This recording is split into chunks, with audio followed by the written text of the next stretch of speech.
Hi hello नमस्कार, मी प्रणिता स्वागत करते एका आपल्या नवीन व्हिडिओमध्ये आपल्याच चॅनलवरती होममेकर प्रणितामध्ये. तर आज जरा सकाळची धावपळ इथे होती. मुलं देखील शाळेत गेलेली होती. मुलांची सकाळची शाळा लागलेली आहे. आता 2-3च दिवस त्यांची शाळा आहे, नाही नंतर मग एक्झाम वगैरे झाल्यानंतर त्यांनाही सुट्ट्या लागणार आहेत. तर आता मुलं शाळेत गेल्यामुळे मग निवांत असा माझा स्वयंपाक वगैरे होणार होता. मग आंघोळ वगैरे आटपून आता पूजा इथे सुरुवात करणार होती पूजेला. स्वयंपाकाला देखील इथे उशीर होता. तर आज जरा वेगळ्या विषयावर तुमच्याशी चर्चा करावं म्हटलं. तर सुरुवात करूया आपल्या छानशा अशा नवीन व्हिडिओला. आणि तर आजचा आपला विषय इथे आहे की आपण गृहिणींनी घरातील पैसे कसे वाचवावे, त्याचं मॅनेजमेंट कसं करावं. कारण बऱ्यापैकी छोटी मोठी रक्कम आपण घरात साठवू शकतो आणि थोडंसं का खारीचा वाटा असे ना आपण आपल्या कुटुंबासाठी गृहिणी देखील जमा करू शकतो. तर घर चालवताना आपला खर्च कसा वाढतो हे आपल्यालाच कळत नाही, पण जर थोडं प्लॅनिंग जर आपण केलं आणि मग आपण सहजपणे त्यातून पैसे वाचवू शकतो. चला तर मग आज मी तुम्हाला काही सोप्या आणि थोडं प्रॅक्टिकल टिप्स देखील सांगणार आहे. तर सुरुवातीलाच आपण महिन्याचा बजेट तयार करायला हवा.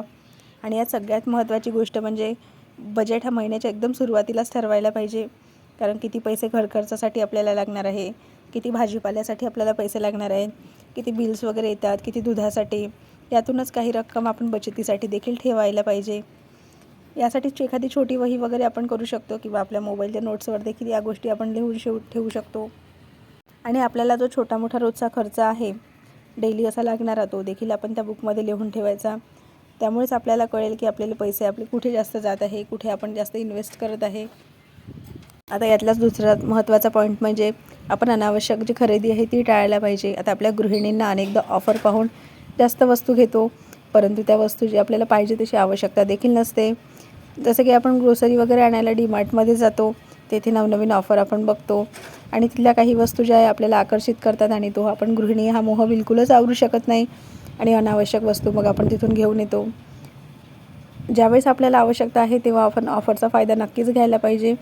आपण बल्कमध्ये देखील वस्तू घेऊ शकतो, पण आपण याची एक्सपायरी डेट वगैरे एकदा चेक करून घ्यायला पाहिजे. आणि तशा वेळेस आपण पैसे देखील वाचवू शकतो, पण विनाकारण ज्या गोष्टी आपल्याला नाही लागणार आहे त्या घेण्यात काहीच अर्थ नाही आहे. तर त्यासाठीच मी तुम्हाला एक इथे टीप देखील सांगणार आहे. तर खरेदीला जाण्यापूर्वी आपण सामानाची लिस्ट बनवायला पाहिजे आणि लिस्टमध्ये नसलेली वस्तू आपण तिथून मुळीच घ्यायची नाही आहे.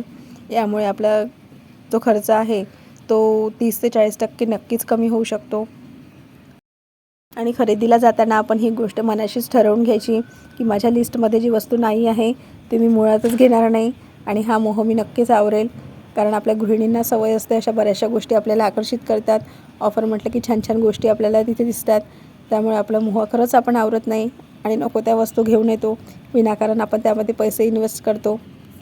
तर अशा काही वस्तूच्या खरेदीपासून आपण स्वतःला आवरलं पाहिजे. आता तिसरा महत्त्वाचा मुद्दा म्हणजे स्वयंपाकात बचत करणे. आता स्वयंपाकात बचत करायची म्हणजे नेमकं काय करायचं, तर जेवण वगैरे या गोष्टी आपल्याला रोजच बनवायच्या असतात. आता किचनमध्ये जास्त खर्च होतो असं जर आपल्याला वाटत असेल तर आठवड्याचा मेनू आपण आधीच ठरवून घ्यायला पाहिजे. कारण आठवड्याभरात आपल्याला ज्या ज्या काही भाज्या करायच्या आहेत त्या एकाच वेळी आठवडी बाजारातून घेऊन यायच्या किंवा ज्या भाजी मंडई असते तिथून आपण घेऊन येऊ शकतो.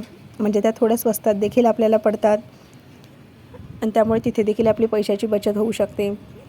आणि पाव किलोच्या ऐवजी आपण आठवड्याला लागणारे 1 किलो जरी काही टोमॅटो वगैरे असतील किंवा एक्स्ट्रा काही वेगळं भाजीचं असेल ते देखील आपण तशा पद्धतीने घेतलं तर ते आपल्याला कमी पैशामध्ये पडतं. आणि रोजच्या रोज जर या वस्तू आपण जर घेतो म्हटलं पाव किलो किंवा अर्धा किलो, तर या आपल्याला थोडं जास्त दरामध्ये मग विकत घ्याव्या लागतात. आणि आपल्या प्रत्येकाकडे साधा फ्रीज वगैरे असतो, त्याच्यामुळे आपण त्या वस्तू व्यवस्थित अशा स्टोअर करून ठेवू शकतो.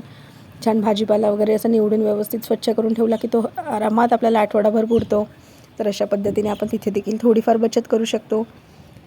आता दुसरा पॉईंट म्हणजे उरलेले अन्न देखील आपण योग्य वापरले पाहिजे किंवा वेस्ट करायला नको. आता आपण लागेल तेवढंच बनवू, पण थोडंफार तरी वाचतंच. असं काही आपण आचारी वगैरे नाही आहे किंवा आपण कॅटरिंग पण चालवत नाही की एवढं आपल्याला व्यवस्थित असं करता येईल. प्रत्येकाच्या मापानुसार किंवा प्रत्येकाला लागेल इतकंच आपण मापानुसार करत नाही. 1-2 पोळी म्हणा, चपाती किंवा थोडीफार भाजी वगैरे या गोष्टी शिल्लक राहतात, पण या वेस्ट न करता आपण त्याचा वापर करून घ्यायला पाहिजे. कारण अन्न हे पूर्ण ब्रह्म आहे. आता आणखी एक महत्त्वाची टीप म्हणजे घरचं जेवण आपण जास्त करायला पाहिजे. कारण बाहेरच्या जेवणाला एक वेळ जेवढा आपण खर्च करतो तेवढ्या पैशातच आपला आठवड्याचा भाजीपाला देखील होतो. त्यामुळे बाहेरचं खाणं हे कमी केलेलं एकदमच चांगलं. आणि त्यामुळे बचत देखील बरीच होते. आता एखाद्या कार्यक्रमाप्रसंगी किंवा कोणाच्या बड्डे पार्टीला म्हणा किंवा आपल्या घरातील काही प्रोग्राम असेल किंवा कोणाचं बड्डे सेलिब्रेशन, ॲनिव्हर्सरी, अशा वेळेस आपण जाऊही शकतो. वर्षातून 1-2दा जाण्याला काहीच हरकत नाही. पण वरचेवर आपल्याला कंटाळा येतो स्वयंपाकाचा किंवा नको वाटतं स्वयंपाक करायला, अशा वेळी सतत बाहेर जाणं हे देखील आपण टाळायला पाहिजे. त्यामुळेच आपली बरीचशी बचत होते. आता चौथा महत्त्वाचा मुद्दा म्हणजे वीज आणि पाण्याची बचत. तर लहान लहान गोष्टी बऱ्याचसा फरक करतात. आता न वापरता येणारी लाईट, फॅन हे आपण विनाकारण चालू न ठेवता बंद करायला पाहिजे. आपण LED लाईटचा वापर करायला पाहिजे, कारण ट्यूबलाईट्स वगैरे या बऱ्याच जास्त वीज वगैरे घेतात. त्यामुळे LED बल्बचा वापर हे कधीही करणे चांगले आणि जास्त पाणी वाया जाऊ द्यायला नको. आता या सगळ्यातून महिन्याच्या बिलामध्ये जो काही मोठा फरक आपल्याला दिसेल तो एकदम सुखद असतो आपल्यासाठी. मग त्यानंतरचा 5वा मुद्दा म्हणजे घरगुती वस्तूंचा जो योग्य वापर आहे तो आपण करायला पाहिजे. तर आता इथे साबण, डिटर्जंट यासारख्या ज्या वस्तू आहेत त्या जास्त वापरायला नको, म्हणजेच पूर्ण संपतपर्यंत वापरायला पाहिजे असं मला वाटतं. जसं कपड्याची साबण झालं, अंघोळीची साबण, शेवटी छोटासा तुकडा जरी राहिला तरी आपण त्या टाकून देतो. असेच छोटे छोटे तुकडे करून कितीतरी तुकडे आपल्या घरी जमा होतात. आता कपड्याची असो किंवा अंघोळीची साबण 5 मिनटं पाण्यात थोडा वेळ जरी ठेवली तर ती नरम पडते आणि त्यामुळे जो नवीन काढलेली साबण असते त्या साबणीला हा जो तुकडा आहे तो असा चिपकवून द्यायचा, म्हणजे तो तुकडाही आपल्या उपयोगात येतो. आता ही टिप्स वगैरे मी तर फॉलो नक्कीच करते, त्यामुळे तुम्हीही नक्की करून बघा. आता काही लोक अर्धवटच वस्तू टाकून देतात, तर या गोष्टी आपण टाळायला पाहिजे. नंतरचा 6वा मुद्दा असा की छोट्या कामांमध्ये जे आहे ते आपण पैसे वाचवायला पाहिजे. जसे की कपडे शिवणे या गोष्टी वगैरे आपल्याला जर येत असेल तर आपण नक्कीच शिवायला पाहिजे. जसं ब्लाऊज आहे, ड्रेस आहे, या गोष्टी आपण स्टिच आपल्याला करता येत असेल तर आपण नक्कीच करायला पाहिजे, कारण त्यातूनही आपण काही थोडीफार बचत करू शकतो. किंवा घरातील छोटे मोठे रिपेअर्स जे आहे ते आपण स्वतः करायला पाहिजे, कारण बाहेर लोकांना जरी देतो म्हटलं तरी ते बरेचसे पैसे चार्ज करतात. त्यातूनही आपण बचत करू शकतो. आता घरातील कामे जी आहे, साफसफाई आपण स्वतः जर केली त्यामुळे मेड्स जे आहे त्यांचा खर्च देखील वाचतो. अशा काहीशा छोट्या मोठ्या कामांमधून आपण इथे बचत देखील करू शकतो. नंतरचा मुद्दा असा की छोट्या बचतीला आपण सुरुवात करायला पाहिजे. आता दर महिन्याला एक अकाउंट जे आहे, जी मेन अमाऊंट आहे ती आपण आपल्या अकाउंटमध्ये टाकायलाच पाहिजे. त्यानंतर अशी जी थोडी जी बचत आहे ती एक दिवस छान अशी मोठी अमाऊंट आपली जमा होते. त्यानंतरचा मुद्दा म्हणजे जुनी वस्तू जी आहे ती आपण रियूज करायला पाहिजे. जसं प्लास्टिकचे डबे आहे, बाटल्या आहे, या आपण वापरात काढायला पाहिजे, कारण प्लास्टिकच्या डब्यांमध्ये तर बरंचसं सामान आपण जे बोलवतो जसं श्रीखंड वगैरे त्यात तो देखील आपल्याला डब्यामध्येच येतं. तर या काही वस्तू मग वापरणं झाल्या की ते डबे जे आहे ते रिकामे असतात. तर या डब्यांमध्ये आपण ग्रोसरीज वगैरे असं काही आपण किराण्याचं सामान वगैरे त्यामध्ये भरवून ठेवू शकतो आणि त्याचा वापर देखील आपण घेऊ शकतो, म्हणजे जेणेकरून आपल्याला जास्त बाहेरच्या डबे वगैरे ही विकत घ्यावे लागणार नाही. अशा देखील डब्यांचे वगैरे आपण वापर नक्कीच करू शकतो. आणि जुने कपडे वगैरे जे आहे ते आपण क्लिनिंगसाठी यूज करायला पाहिजे.